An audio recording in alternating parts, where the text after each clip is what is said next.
Rated T for Teen.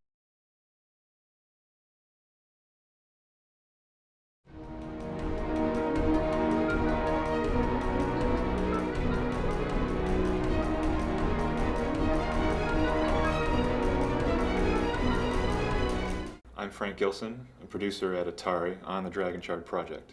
There's a band of Dragonshards encircling the world of Umbbergen, and these are what remains of the good dragon Sybaris, and from time to time one or more of them will fall to ground.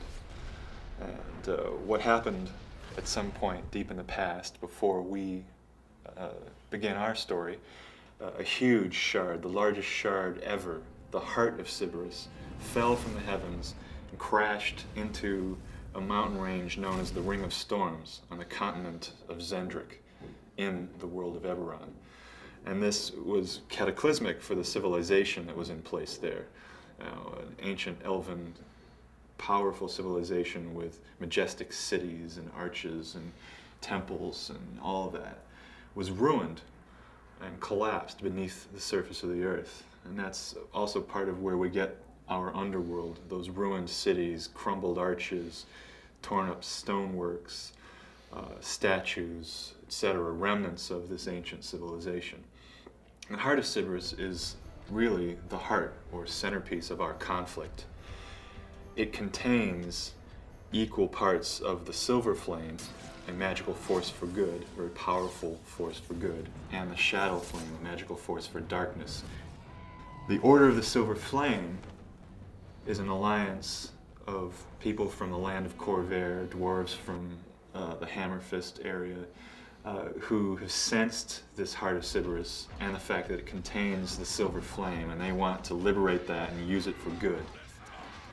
The Umbbergen, on the other hand, sense the Shadow Flame within the heart of Sybaris, and they want to shatter it to claim the power of darkness. So they're willing to use any means at their disposal to get this to occur. Lizard folk, well, they're caught in the middle. They're like our native defenders of the land. They've been in the area for a long time and have prophecies of defending the heart of Sybaris against invaders and that it shouldn't fall into anyone's hands, and they want to maintain the integrity of the heart. And so we've got the Umbbergen boiling up from the underworld, the Order of the Silver Flame sailing in, coming to a big clash or conflict with the lizard folk stuck in the middle. And that's how our story sets the stage for the missions we have in Dragonshard. From a gameplay standpoint, when I play a real-time strategy game, I'm looking for something a bit different, something innovative. And I really feel that the lizard folk capture that. This is not a side or a group of units that you're really going to find in another product. It ties together some classic D&D reptilian creatures with some new creatures that we've created for this product. I'm Jason Torres, designer at Liquid Entertainment on Dragonshard, and I'm here to talk about the 3 races of Dragonshard today.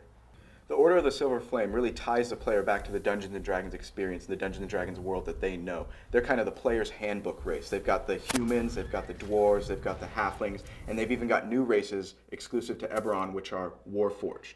So they really specialize in taking all these units and these units' strengths. The Warforged, as we portray him, is a really strong buff, what you might call in RTS a tank, a real battle character.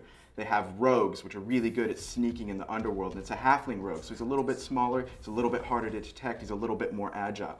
They have dwarven berserkers, who uses his kind of battle rage to kind of really get it at units, your enemy's units, and really do all sorts of cool area of effect attacks and area of effect swipes.